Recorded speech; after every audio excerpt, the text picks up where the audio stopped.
This is the Tapped In Podcast, the podcast for beverage distributors that want to empower their sales team to drive business results.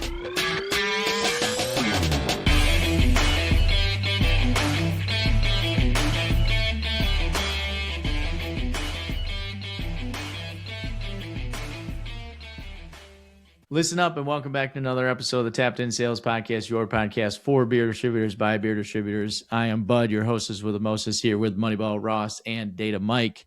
Boys, we're going to have a little bit of a conversation about the state of the industry from our perspective, where it's headed, where it's been year to date, where it's headed potentially for the rest of the year, and maybe a little bit of other couple of conversations. So, we are just coming off the back of all of our goal planning for the month of May. Let's start with, how did year-to-date April finish up through, what would this be, the first trimester then, right, Ross? First quarter or first month of the second quarter? First month of the second quarter. You could do it like that too. So Q1 was strong, right? Optimism, good results. Everybody's pretty excited and happy. Is that fairly universal across the large supplier, groups, AB, Molson Coors, and Constellation? Yeah, first quarter was great. I think we kind of chatted about it a little bit at the end of the first quarter how good it was off, how good of a start it was off to, and we kind of held our breath that something wouldn't change heading into the selling season, and that gas prices wouldn't really take a big hit on that. But no, the first quarter was great, and across most or both major suppliers too, not just one side or the other, not just one side of the country and the other. And it was great. It just was it was a good feeling to see the whole industry coming back and having a good quarter. And then what is work? Then do the want. Yeah. And what's happening? What's happening now with the want? Well, April completely shit the bed in the first half of the month. It really did. I remember looking at numbers and going, "Oh man, what did we do?" Because it was 2 weeks into just talking about it. We're like, "Oh man, we're off to a hot start. I hope this doesn't, take a nosedive." And yeah, April was tough. And coming into like the third week, things started turning around. Fourth week was stronger. Thought a lot of that was just, the Busch Light Apple with the AB side launching in April this year versus May of last year. So really got a good bump for the AB side. MC clients still, they were holding strong though. They did come back. Everybody really came back the second half of the month to finish pretty strong. Was that finishing strong? Like, was it still below expectations though? For sure. Like a lot below expectations, a couple, half a percentage point, a bunch of percentage points. What's that? I didn't run the numbers, but I would say 5% below where people expected to be. No, that's a reasonable metric. I was seeing the opposite with my clients because I was listening to Ross and who he was meeting with and coming in short. And I had quite a few people that were beating goal, beating expectation, which goal was set above flat, right? Positive, looking for positive, especially if they had Apple coming into play and beating that for the most part. I think I had, out of all my goal setting meetings, I think I might have had 2 that missed goal this month. Really? Yeah. Oof. I will say this though. I did have some surprise beats, but they were mostly newer clients. Maybe it's the universe of people we talk to in our client pool.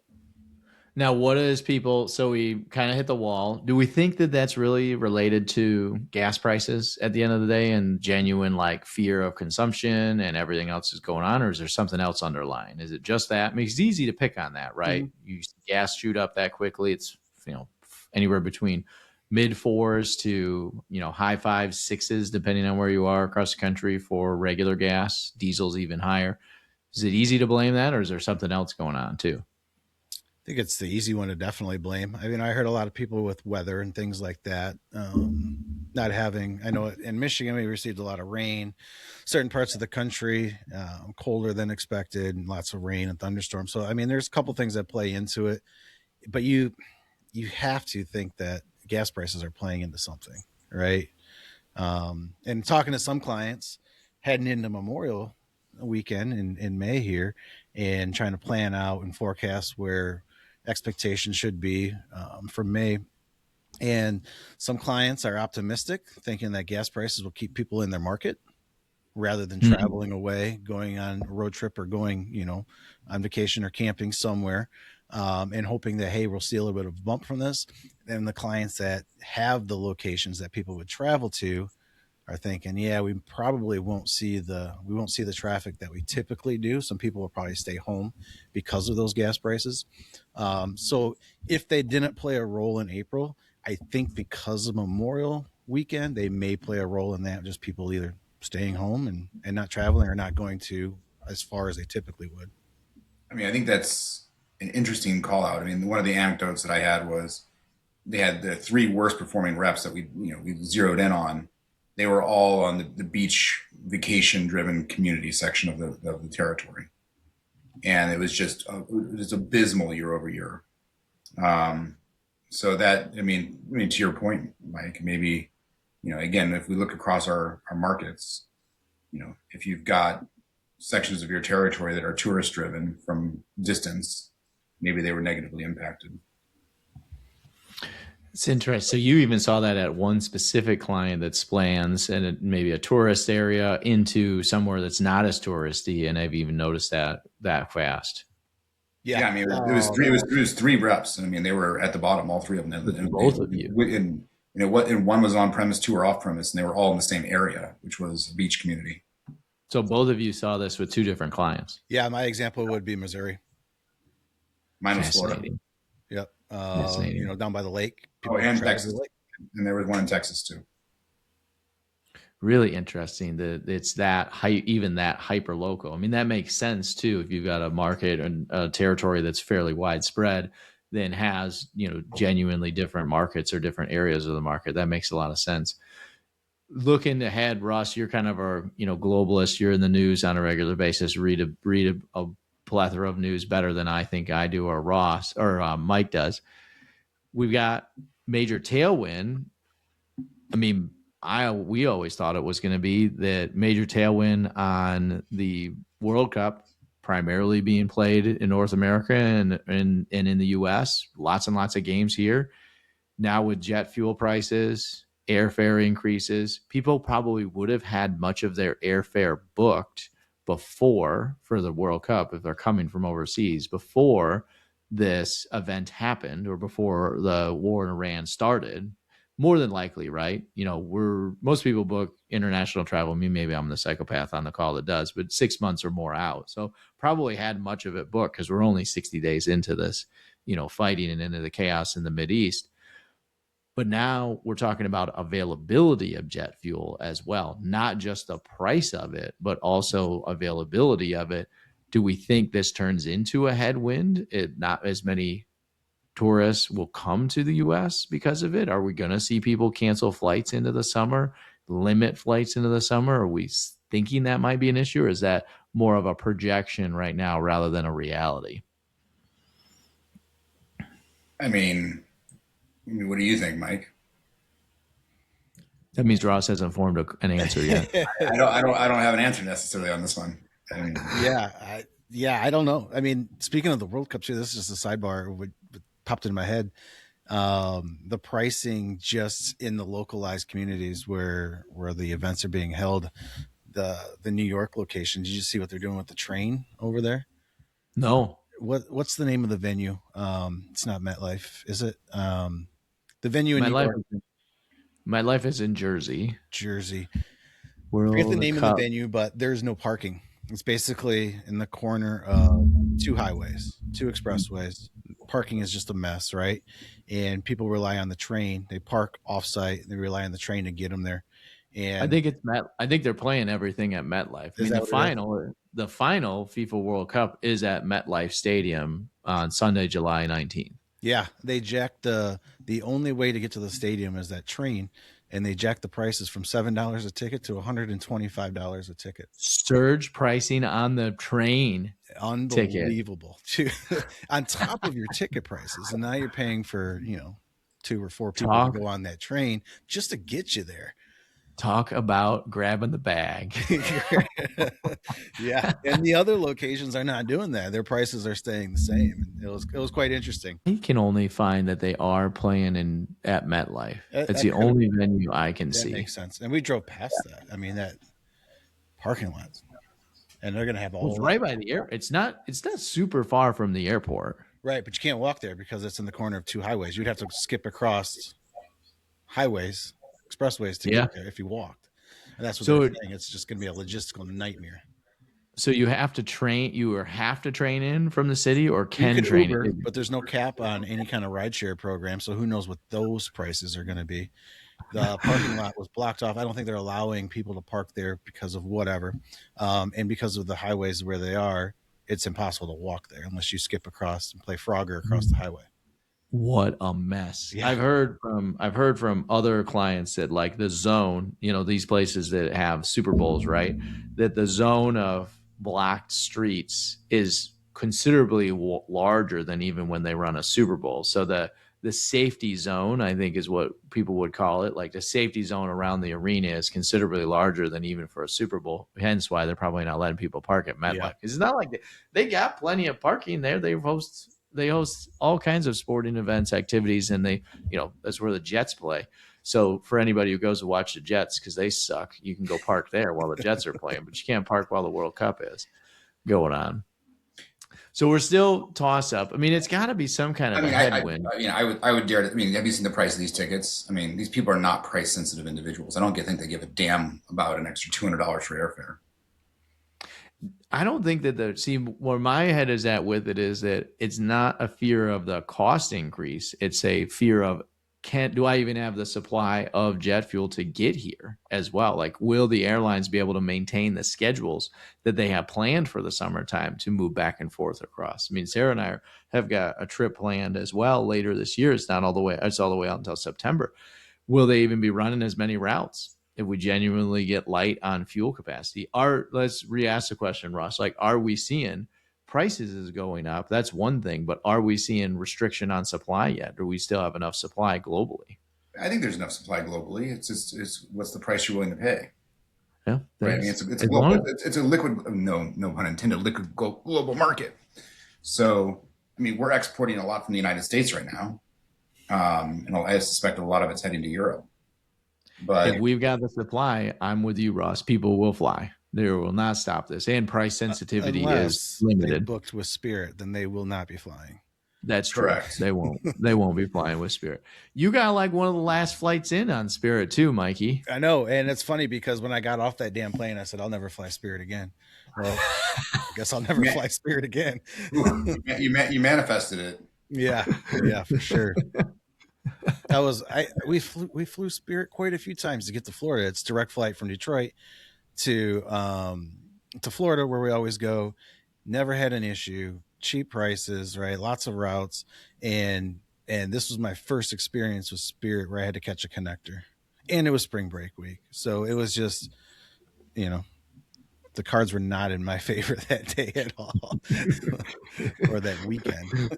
Mikey could have gotten to anywhere on the globe faster than Spirit got him home that day. Yeah, for sure. Like the guy that I called for Spirit when I knew I was going to miss the connector, when I knew our plane was so far delayed, no way I was going to hit my connection. I called right away, trying to get on the next flight, trying to get on a different flight. And the first person told me about the next flight that I could get. Oh yeah. Hey, if you get a car and drive to, I forget where they wanted me to drive, might've been Orlando or something like that, then we can get you out. I was like, all right, let me just double check and make sure I can get a car. I'll call you right back. When I called back, I got another representative. And this person, it was going rounds and rounds on how they couldn't rebook me. And then this guy legitimately asked me if my plan was to drive from the Caribbean on the island, from there to Florida to catch that flight. And at that point, I repeated the question and he asked me and he said, yes, is that your plan? And I said, I think that's impossible. And we're done here. And I hung up. No. Oh, that's awesome. I love that. Now, looking forward to May, let's keep the conversation going towards May. Expectations May soften from what April happened, or still keeping with more of a longer term view and saying, hey, we're going to continue with trends that we saw Q1, maybe soften up a little bit? What's everybody, Mikey, thinking around how they're planning out their Mays? Yeah, softer expectations for May, for sure. On the AB side, because of the Apple launching in April versus May, you have those comps that you're going up against. But also what we talked about too with gas prices and just some of the headwinds and just, some of the other factors that are going to be coming into May. So, typical expectation was lowering trends by anywhere between 2 to 4%. I would say that's consistent with what I saw. Similar outcomes. Does it damper the whole like outlook for the whole year, or just like cough it up to, hey, we got a soft April, there's some potential unique specific challenges around it, we can get out of the war, or fighting can settle down, we can get some kind of movement going on in the Straits of Hormuz, then we can actually get some oil moving around and actually lower price again? Or is it just like, ooh, we might be in this for the long haul? Did you say the Strait of Go Hermes? ahead, Ross. Sorry. Is it Hormet? How do I pronounce it? You said Hermes, like the fashion brand from France. No, I said it's Hormez, isn't it? No, Hermus. How do you say it? Like, Hermus? it almost sounds like hummus. Hermus. Well, I did mispronounce it. That was like a blend of it's. I was definitely not trying to say Hermes. I know what that is. Hermus. Straight Hermus. Nobody should take pronunciation notes from Bud. That is 100% sure. I was struggling today too on some location names of accounts, and I was like, finally, I'm like, I'm just not even going to try. I'm not going to try anymore. I can't do it. But no. So dampening for the year? What's that? Dampening expectations for the year now, or continue to be soft optimistic? No, I think the whole year is still very optimistic. I think May, we lose a Thursday in May. We have those headwinds we talked about. AB clients are losing the sales of Apple. There may not be the traffic coming in if you are one of those touristy destination markets because of fuel prices. Those reasons alone lower expectations for May, but everybody is really optimistic about June. A lot of good things happening in June. We're gaining a day, right? Fuel prices will be back down to normal by then. 100%. That won't happen. But also, when we really dig into June, we gain a whole extra selling day in June for the 4th of July holiday, right? We have Monday, nice. Tuesday of the build week in June this year. So most of the build will come in June versus July because the 4th is a Saturday. So that'll be good too. So I do think June will be good. We'll follow back up about July.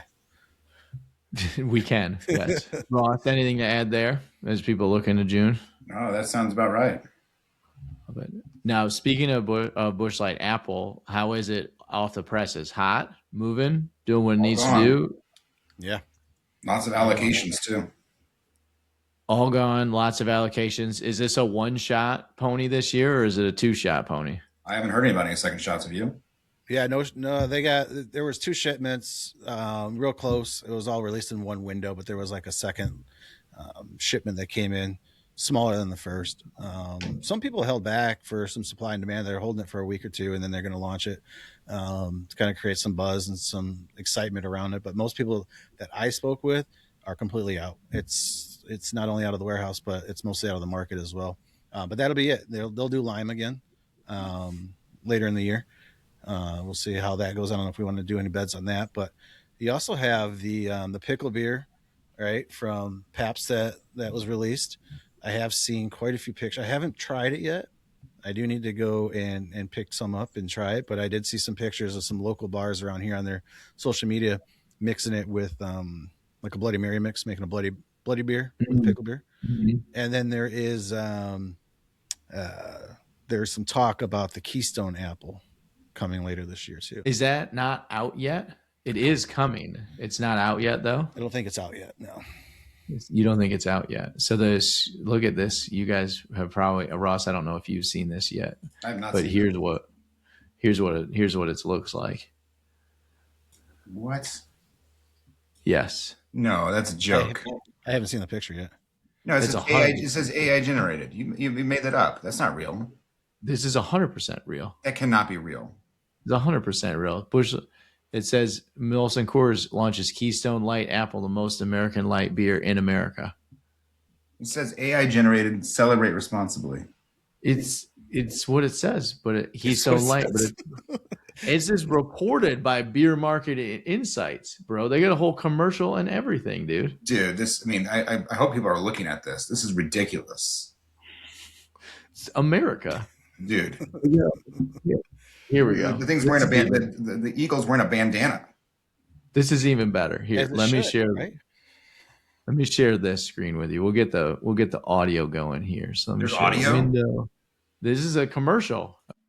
For 250 years, America's taken things and made them better. That's what America does. Other countries made the pizza. We made it cheesier, floppier, carnivorier. We took what other countries call football, made it 95% less foot-related, 100% more tackling. So when someone else made an apple beer, we made it better. Yeah! 15 pounds with delicious apple flavor. Apples aren't even originally from America. So raise a Keystone Light Apple beer to our proud national tradition of taking someone else's thing and making it more better. Because there's nothing more American than the most American light apple beer in America. Everybody listening to this, if you're not watching this on YouTube or Spotify, you need to replay this episode when you can watch. That person riding a pig? What the heck? Pizza, lawnmower, sports, and Eagles. That just screams America. This is as reported by Beer Market Insights. They could have been Like, bamboozled. They could have been bamboozled. These are actual journalists, though, right? Like, I hope everybody was able to listen to that commercial. I mean, it reminds me of what is it? What's the movie? It's America, right? The theme song, Captain. No, it's America. Fuck yeah. Oh, Team America, World Police. Team America, World Police. It is Team America, World Police vibes. It really is. It's Team America vibes. Ooh, Team America for sure. Now, what about sticking on the apple? What about, let's put some conspiracy corner here. What's with the 420 launch? It got launched on 420 launch. It's hydrating. If you have cottonmouth, it rehydrates you. I mean, is this just happened to be 420, or was this? It was moved up. It was supposed to be 427, and they did move it to 420, probably purposely. Does that mean Elon owns it now? Did Elon buy into AB? It's a major holiday, right? I mean, I heard he was buying Spirit. Great holiday. Also, so Busch Light Apple out. Lemon is supposed to come out, Mikey, later this year. Still, I heard you say that, confirming that. Lime, right? Not lemon. Are they doing lemon? Or sorry, Busch Light Lime is supposed to come out later this year. Yeah. Also, as reported by Beer Marketers Insights, label approvals for Busch Light Lemon, Pickle, yeah, and Orange. Yeah, we talked about that. I talked about that with some clients. The belief, what's going on? What's the scuttlebutt? The belief there is that they're just grabbing the names in case for future, but that there's been no talk of any actual production of those flavors, for at least from what I've heard.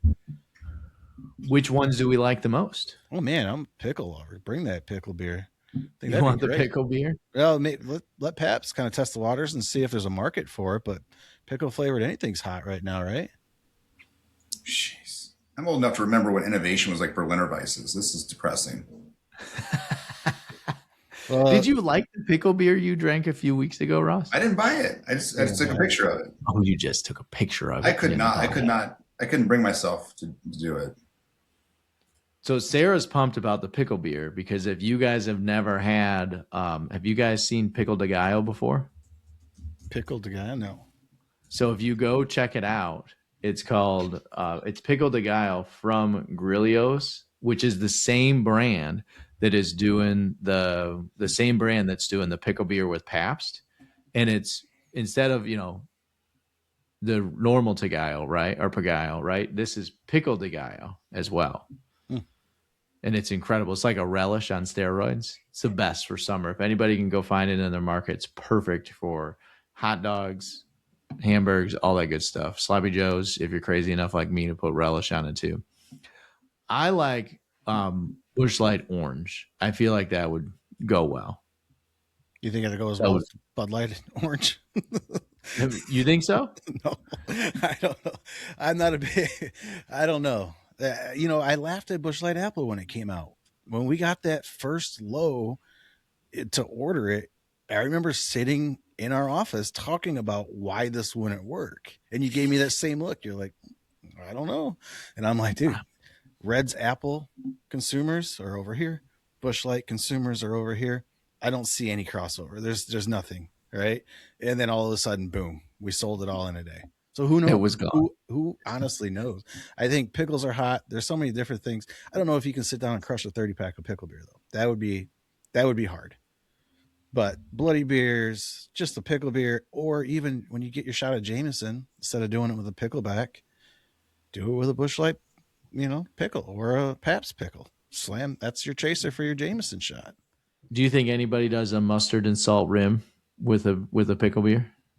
I've never heard of that. No. I did grab my pickle vodka though. I mean, there's pickle vodka that's doing well. Why not pickle beer? Why not? Why not? Love it. Ross, anything to add on these crazy I've flavor got nothing to ideas? add to this. I do love that that out of all the shade that like the value segment has gotten over the years and the limited innovation that has happened, that some of the best innovation going on in the space is in the value segment right now. Like it's fun to watch that consumer is interested, also open to find new things. We spend all our time talking about RTDs and everything that's going on there and the high end side of the business, but it's fun to see this like value consumer get a little bit of play and a little bit of fun opportunities. I'm just waiting for Bush barley wine. Come on, let's Push barley wine. let's barrel age that shit and see what happens.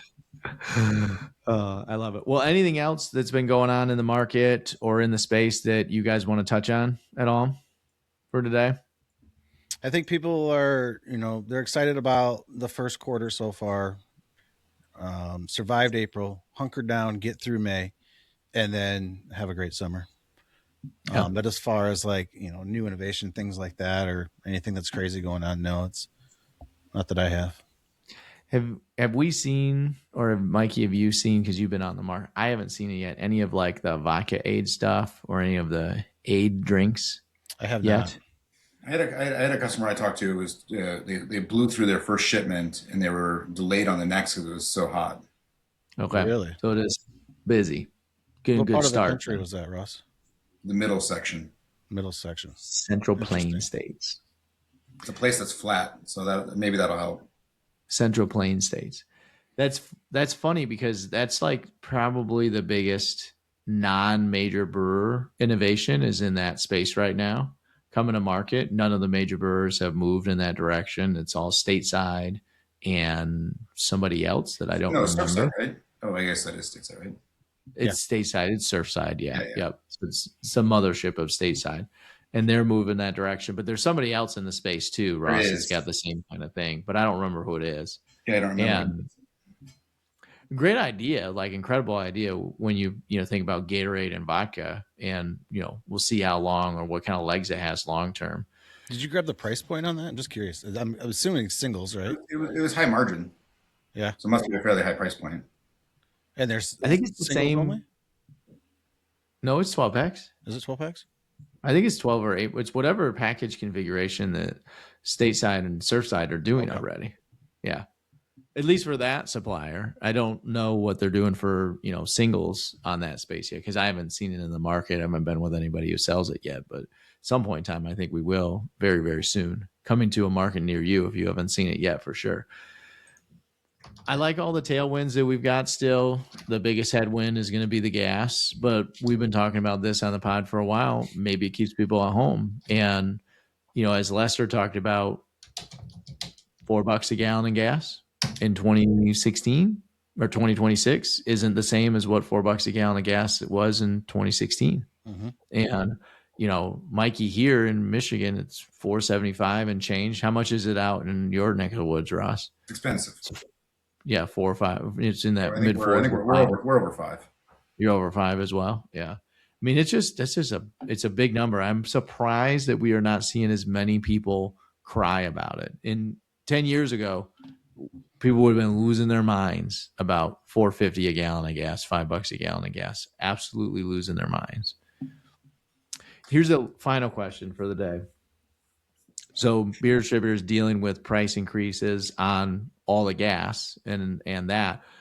Are we seeing folks do any kind of service charge or delivery fee that you're talking about with them as well too?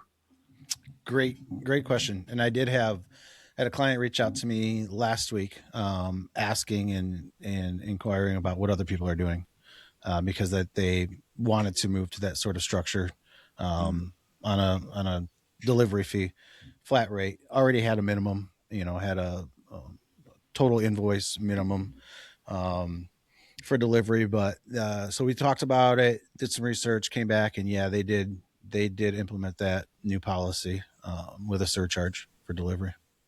What is it? How much is it? It wasn't much. It was like $5.